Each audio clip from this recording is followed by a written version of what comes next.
हिंदू समाज के लिए उन्होंने पहले ही, इसके ठीक पहले जो वक्तव्य दिया है उसमें हिंदू की बात कही है। तो हमने वो पूरी बात देख ली, इसलिए हमारे मन में उसके लिए कोई बात नहीं।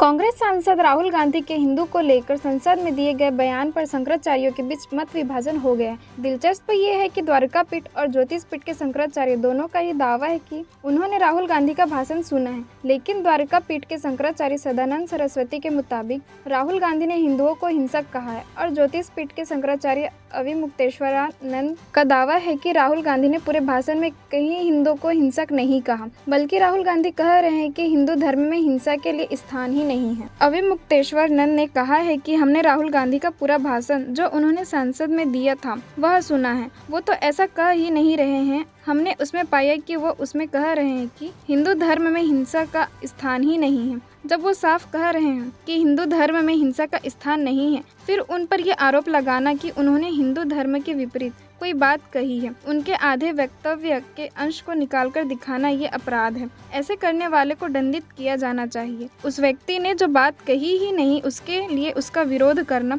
उसके लिए उसको दोषी बनाना सही नहीं है। देखिए, हमको जब कोई कहता है कि कौआ कान ले गया, तो हम पहले कान पे हाथ लगाते हैं कि है कि नहीं। अगर नहीं होता है तब हम कौए के पीछे दौड़ते हैं। ये जो बात आप बता रहे हो कि राहुल गांधी ने ये कह दिया कि हिंदू धर्म के विरुद्ध बात कह दी, तो जब ये बात हमको बताई गई तो हमने राहुल गांधी का पूरा प्रवचन, जो भाषण उन्होंने संसद में दिया था, उसको निकाल करके देखा और हमने उसमें पाया कि वो तो ऐसा कह ही नहीं रहे हैं।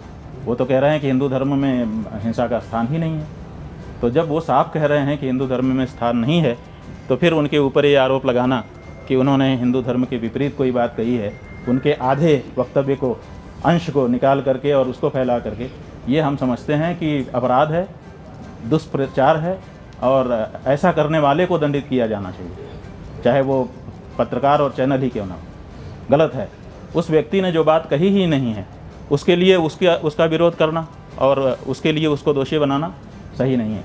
उन्होंने साफ कहा कि हिंदू ऐसा नहीं कर सकता, बहुत साफ कहा, हिंदू हिंसा नहीं कर सकता। बाद में उन्होंने कहा कि जो लोग उनको उन्होंने अपने सामने जो अमुक पार्टी के सरकार के लोग हैं, उनको देख करके कहा कि आप लोग अपने आप को हिंदू कहते हो और हिंसा नफरत फैलाते हो। तो उनका कहना केवल उस पार्टी विशेष के लिए था। हिंदू समाज के लिए उन्होंने पहले ही, इसके ठीक पहले जो वक्तव्य दिया है उसमें हिंदू की बात कही है। तो हमने वो पूरी बात देख ली, इसलिए हमारे मन में उसके लिए कोई बात नहीं। देश प्रदेश की सभी बड़ी खबरों से जुड़े रहने के लिए हमारे YouTube चैनल को लाइक, शेयर और सब्सक्राइब करना ना भूलें। साथ ही लेटेस्ट खबरों के लिए बेल आइकन को प्रेस